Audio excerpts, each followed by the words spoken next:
In the beginning, there was water. Deep water hidden under the darkness. Then God said, "Let there be light." And there was light. God called the light day, and the darkness night. And then God said, "Let the dry land be seen." And it was so. God called the dry land earth. And God saw that it was good.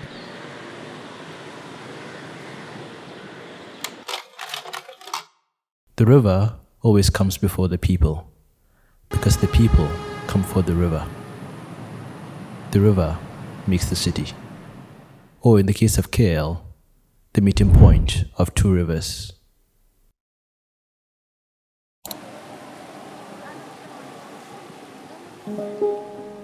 About 2 million people live in the area that grew around the confluence of the Klang and Gombak rivers. Most of the people who live in KL are migrants. A little less than 10% are international migrants, while the rest are local migrants drawn to the rivers by the same economic forces that drew in the foreigners. Rivers are important to cities because they are a source of fresh, drinkable water. They are also important for irrigation, which is essential to food production. And of course as a source of food itself, in the form of fish. The tinfoil barb is a freshwater fish, native to the rivers of Southeast Asia. It's mostly found in the Mekong, so it could be Thai or Cambodian, or even Vietnamese or Burmese, depending on which part of the river you find it in. But if you saw a tinfoil barb in an aquarium, would you be able to tell where it came from?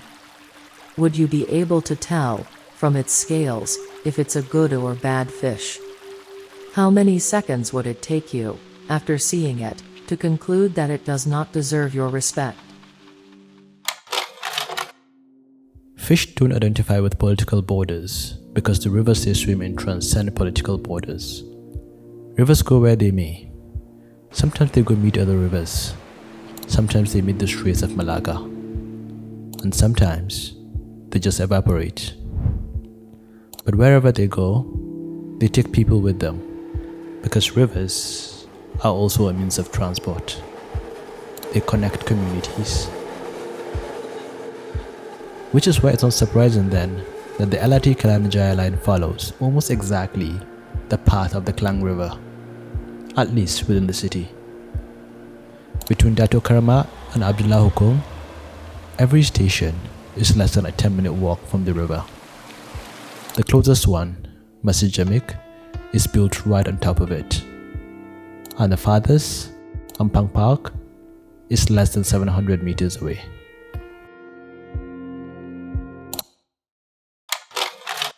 The comet is a single-tail goldfish that was bred by a man named Hugo Mullert in 1880. The comet is not found in the wild, because the native home of the comet is the aquarium. So here's a question. If fish had passports, what nationality would the comet hold, given that its ancestor, the common goldfish, is Chinese? The breeder, Mr. Mullert, is German. And the place of breeding was Cincinnati, Ohio.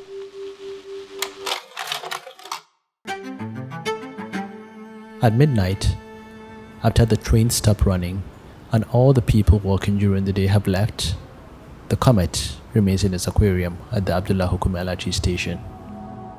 A couple of American fish, along with a family of possibly Thai or Cambodian barbs, are permanent residents of this station. Migrants, compelled by incomprehensible forces to live in a tiny, unnatural box far away from their native waters. Waters that, even if they could still access, they can never really go back to, because they aren't equipped to survive in that environment anymore.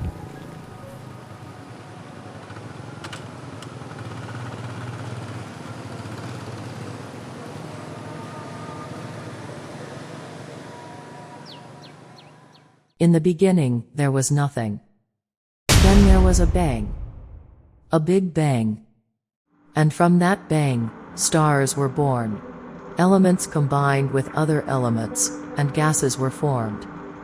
Planets were born. Water. Organisms grew in that water. And at some point around 400 million years ago, a fish stepped out of that water and became the ancestor of every single creature that walks on God's earth today.